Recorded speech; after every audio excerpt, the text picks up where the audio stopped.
Hi കൂട്ടുകാർ, അസ്സലാമു അലൈക്കും വറഹ്മത്തുള്ളാഹി തആല വബറകാതുഹു. ഇംഗ്ലീഷ് മീഡിയം സ്കൂൾ മദ്രസയുടെയും ബോഡി മദ്രസയുടെയും കീഴിലുള്ള 5ാം ക്ലാസ്സിലെ ഉലൂമുദ്ദീനിൻ്റെ ഒരു മോഡൽ ചോദ്യപേപ്പറുമായിട്ടാണ് ഞാൻ വന്നിരിക്കുന്നത്. നമുക്ക് ചോദ്യങ്ങൾ നോക്കി ഉത്തരങ്ങളൊക്കെ മനസ്സിലാക്കാം. എന്താണ്? കോളത്ത് ശരി ഇടയപ്പെടുത്താനാണ്. എന്താണ്? സ്നേഹിക്കുന്നത് വരെ ഒരാളും സത്യവിശ്വാസിയാവുകയില്ല. ആരെ സ്നേഹിക്കുന്നത് വരെയാണ്? നബി സല്ലല്ലാഹു അലൈഹി വസല്ലമയെ സ്നേഹിക്കുന്നത് വരെ ഒരാളും സത്യവിശ്വാസിയാവുകയില്ല. അടുത്തത് എന്താണ്? ബദർ യുദ്ധം നടന്ന വർഷം. ബദർ യുദ്ധം നടന്നത് ഹിജ്റ 2-ാം വർഷമാണ്. ഹിജ്റ 2-ലാണ് ബദർ യുദ്ധം നടന്നത്. 3. ഖബറിൽ ചോദ്യം ചെയ്യുന്ന മലക്കുകൾ ആരാണ്?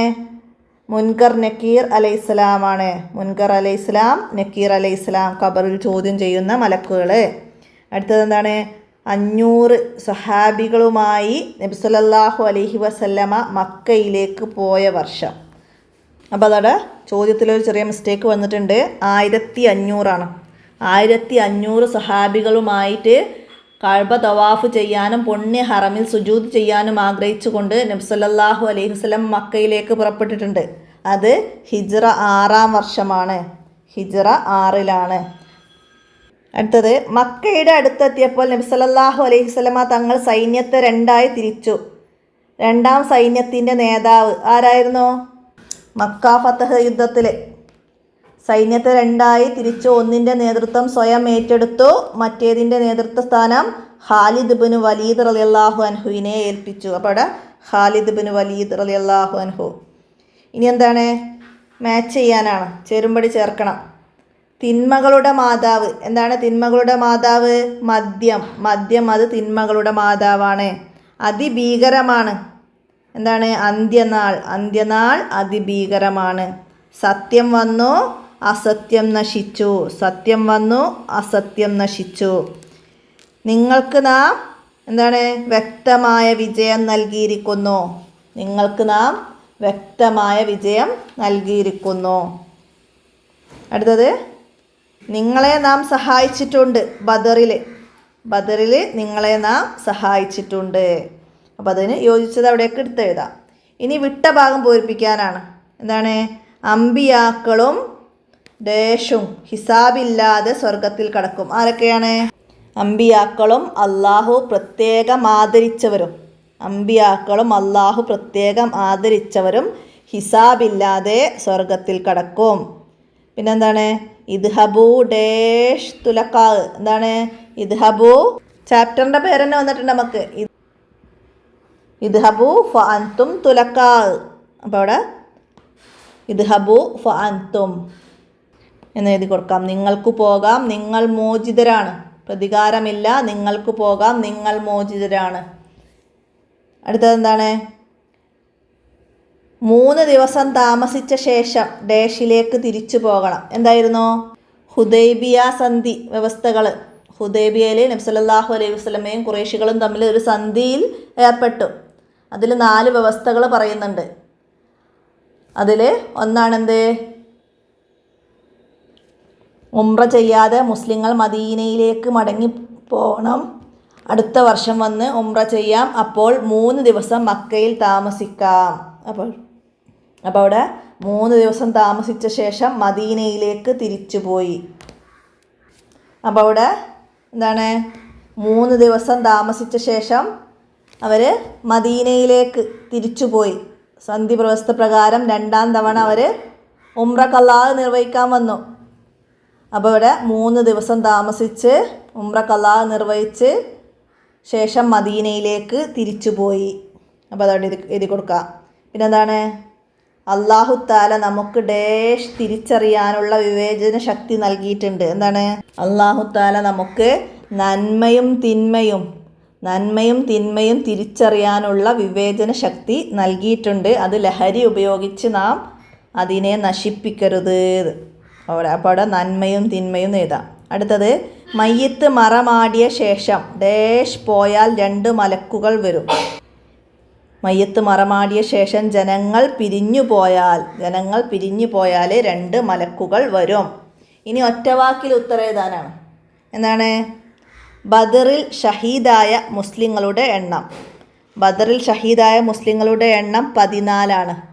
ബദർ ശുഹദാക്കൾ 14 പേര്, ബദരീങ്ങൾ 313 പേര്. ബദറിൽ പങ്കെടുത്തവർ 313, ബദറിൽ ഷഹീദായവർ 14 പേരാണ്. അടുത്തത്, സന്ധി സംഭാഷണത്തിന് വേണ്ടി ഖുറൈശികൾ നബി സല്ലല്ലാഹു അലൈഹി വസല്ലമയുടെ അടുത്തേക്ക് അയച്ചത് ആരെയായിരുന്നു? ഉർവത്ത് ബിൻ മസ്ഊദ് സഖഫിയെ. ഉർവത്ത് ബിൻ മസ്ഊദ് സഖഫിയെയാണ് ഖുറൈശികൾ നബി സല്ലല്ലാഹു അലൈഹി വസല്ലമയുടെ അടുത്തേക്ക് അയച്ചത്. അടുത്തത് എന്താണ്? ബദറിലെ മുശ്രിക്കുകളുടെ നേതാവ്. ബദറിലെ മുശ്രിക്കുകളുടെ നേതാവ് ആരായിരുന്നു? ബദറിലെ മുശ്രിക്കുകളുടെ നേതാവ് അബൂജഹലായിരുന്നു. അബൂജഹലിൻ്റെ നേതൃത്വത്തിൽ സർവായുധ സജ്ജരായ 1000ഓളം യോദ്ധാക്കൾ പങ്കെടുത്തിട്ടുണ്ട്. അപ്പോൾ അവിടെ അബൂജഹലാണ്. അടുത്തത്, അവിശ്വാസി ഖബറിൽ ചോദ്യങ്ങൾക്ക് പറയുന്ന മറുപടി എന്താണ്? അവിശ്വാസി ഹാ ലാ അതിരി എന്നാണ് അവിശ്വാസി പറയുക. ഹാ ലാ അതിരി. അടുത്തത്, കഅബയുടെ മുകളിൽ കയറി ബാങ്ക് കൊടുത്ത സഹാബി ആരായിരുന്നു? ബിലാൽ റളിയല്ലാഹു അൻഹു ആണ്. ഫക്ക മദ്ഹ് ദിവസം കഅബയുടെ മുകളിൽ കയറി ബാങ്ക് വിളിച്ചത് ബിലാൽ റളിയല്ലാഹു അൻഹു ആണ്. നബി സല്ലല്ലാഹു അലൈഹി വസല്ലമയുടെ കൽപ്പന പ്രകാരം കഅബയുടെ മുകളിൽ കയറി ബാങ്ക് കൊടുത്ത സഹാബി ബിലാൽ റളിയല്ലാഹു അൻഹു ആണ്. ആരാണ് ബിലാൽ റളിയല്ലാഹു അൻഹു? നമുക്കൊരു ബോക്സ് ആയിട്ട് വന്നിട്ടുണ്ടായിരുന്നു. എത്യോപ്യക്കാരനായ കറുത്ത അടിമ മുസ്ലിം ആയതിൻ്റെ പേരിൽ കടുത്ത പീഡനങ്ങൾ ഏൽക്കേണ്ടി വന്ന ആദ്യ മുസ്ലിങ്ങളിൽ ഒരാൾ, വിശ്വാസത്തിൻ്റെ ഉരുക്കു മനുഷ്യൻ. ഇതൊക്കെയാണ് ബിലാൽ റളിയല്ലാഹു അൻഹു. അടുത്തെന്താണ്? ഉത്തരം എഴുതാൻ നബി സല്ലല്ലാഹു അലൈഹി വസല്ലമ തങ്ങൾ പഠിപ്പിച്ച ആരും ആരെയും ഓർക്കാത്ത 3 സ്ഥലങ്ങൾ. ആരും ആരെയും ഓർക്കാത്ത 3 സ്ഥലങ്ങൾ ഏതൊക്കെയാണ്? മീസാനിന് കനം തൂങ്ങുമോ കുറയുമോ എന്നറിയുന്നത് വരെ, കിതാബ് വലത് കൈയിലാണോ ഇടത് കൈയിലാണോ ലഭിക്കുന്നത് എന്നറിയുന്നത് വരെ, സിറാത്ത് വിട്ട് കടക്കുന്നത് വരെ ആരും ആരെയും ഓർക്കില്ലെന്ന് നബി സല്ലല്ലാഹു അലൈഹി വസല്ലമ പറഞ്ഞിട്ടുണ്ട്. ആരോടാ പറഞ്ഞത്? ആയിഷ ബീവി റളിയല്ലാഹു അൻഹായോടാണ് പറഞ്ഞത്. അടുത്തത്, മക്ക വിജയത്തിന് ശേഷം നബി തങ്ങളിൽ നിന്നും ഖുറൈശികൾ പ്രതീക്ഷിച്ചത് എന്ത്? എന്തായിരുന്നു ഖുറൈശികൾ പ്രതീക്ഷിച്ചത്?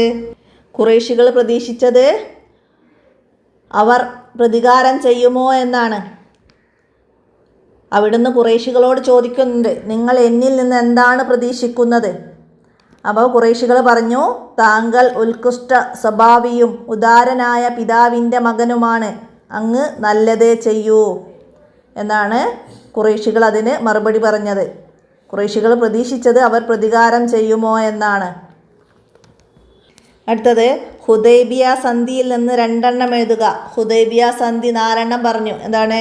ഉംറ ചെയ്യാതെ മുസ്ലിങ്ങൾ മടങ്ങിപ്പോകണം, അടുത്ത വർഷം വന്ന് ഉംറ ചെയ്യാം, അപ്പോൾ 3 ദിവസം മക്കയിൽ താമസിക്കാം. 10 വർഷം ഖുറൈശികളും മുസ്ലിങ്ങളും തമ്മിൽ യുദ്ധം പാടില്ല. പിന്നെ മുസ്ലിമായി മദീനയിലേക്ക് വരുന്നവരെ തിരിച്ചയക്കണം, മദീനയിൽ നിന്ന് മക്കയിലേക്ക് വരുന്നവരെ തിരിച്ചയക്കില്ല. 4-മത്തത്, മുസ്ലിങ്ങൾക്കും ഖുറൈശികൾക്കും ആരോട് വേണമെങ്കിലും സഖ്യമാവാം. ഇങ്ങനെ 4 പഠിച്ചിട്ടുണ്ട്. അതിൽ നിന്ന് 2 എഴുതാനാണ് പറഞ്ഞത്. അടുത്തത് എന്താണ്? മദ്യപാനിക്ക് നരകത്തിൽ ലഭിക്കുന്ന ശിക്ഷ എന്ത്? മദ്യപാനിക്ക് നരകത്തിൽ ലഭിക്കുന്ന ശിക്ഷ എന്താണ്? നരകവാസികളുടെ ശരീരത്തിൽ നിന്ന് ഒലിച്ചിറങ്ങുന്ന രക്തവും ചലവും കലർന്ന കടുത്ത ദുർഗന്ധമുള്ള ദ്രാവകം നരകത്തിൽ മദ്യപാനിയെ കുടിപ്പിക്കും. നരകവാസികളുടെ ശരീരത്തിൽ നിന്ന് ഒലിച്ചിറങ്ങുന്ന രക്തവും ചലവും കലർന്ന കടുത്ത ദുർഗന്ധമുള്ള ദ്രാവകം നരകത്തിൽ മദ്യപാനിയെ കുടിപ്പിക്കും. അടുത്തത്, ഖബറിലെ പ്രയാസങ്ങൾ ലഘുവായിരിക്കും. ആർക്കാണ് ഖബറിലെ പ്രയാസങ്ങൾ ലഘുവാക്കുക? ആർക്കാണ് ഖബറിലെ പ്രയാസങ്ങൾ ലഘുവാക്കുന്നത്? സൂറത്തുൽ മുൽക്ക് പതിവായി ഓതുന്നവർക്കും മരണരോഗത്തിൽ 100 തവണ സൂറത്തുൽ ഇഖ്ലാസ് ഓതുന്നവർക്കും വെള്ളിയാഴ്ച രാവിലോ പകലിലോ മരണപ്പെടുന്നവർക്കും ഖബറിലെ പ്രയാസങ്ങൾ ലഘുവാക്കും. ചോദ്യമുണ്ടാവില്ല ആർക്ക്? ഖബറിൽ ചോദ്യമില്ലാത്തത് ആർക്കാണ്? ശുഹദാക്കൾക്കും കുട്ടികൾക്കും ചോദ്യമുണ്ടാവുകയില്ല. ശുഹദാക്കൾ, കുട്ടികൾ എന്നിവർക്ക് ചോദ്യമുണ്ടാവില്ല. നേരത്തെ പറഞ്ഞ നമ്മൾ അമ്പിയാക്കളും അല്ലാഹു തആല പ്രത്യേകം ആദരിച്ചവർക്കും ഹിസാബില്ലാതെ സ്വർഗത്തിൽ കടക്കാം. അപ്പോൾ അതൊക്കെ മനസ്സിലാക്കുക. സിറാത്തിലൂടെ കടന്നു പോകുന്നത് എങ്ങനെ? അതൊക്കെ മനസ്സിലാക്കുക. സത്യവിശ്വാസിയുടെ ഖബറിൻ്റെ അവസ്ഥ, അവിശ്വാസിയുടെ ഖബറിൻ്റെ അവസ്ഥ, അതൊക്കെ നമ്മൾ പഠിച്ചിട്ടുണ്ട്. അതൊക്കെ നമുക്ക് ഓരോ പാഠത്തെ ആസ്പദമാക്കിയിട്ട് മനസ്സിലാക്കി പഠിക്കാനും എഴുതാനും ഒക്കെ കഴിയണം. അപ്പോൾ അതൊക്കെ മനസ്സിലാക്കി പഠിക്കുക. ഓരോ പാഠത്തു നിന്നും എന്തൊക്കെയാണ് പഠിക്കേണ്ടത് എന്നൊക്കെ നമ്മൾ മുമ്പുള്ള ചോദ്യപേപ്പറിലും പറഞ്ഞിട്ടുണ്ട്. ഇത് ദുറൂസിലെ 7 ചാപ്റ്ററിൽ നിന്നുള്ള ചോദ്യങ്ങളാണ് വന്നത്. അപ്പോൾ അതെല്ലാവർക്കും ഉപകാരപ്പെടുത്താം. വീഡിയോ കൂട്ടുകാർക്കൊക്കെ ഷെയർ ചെയ്ത് കൊടുക്കുക. എന്തെങ്കിലും തെറ്റുകളൊക്കെ പെട്ടുപോകാം, അതെന്തെങ്കിലും ഉണ്ടെങ്കിൽ കമൻ്റായിട്ട് അറിയിക്കുക. നമുക്ക് ഇന്നത്തെ വീഡിയോ അവസാനിപ്പിക്കാം. അസ്സലാമു അലൈക്കും വറഹ്മത്തുള്ളാഹി വബറകാതുഹു.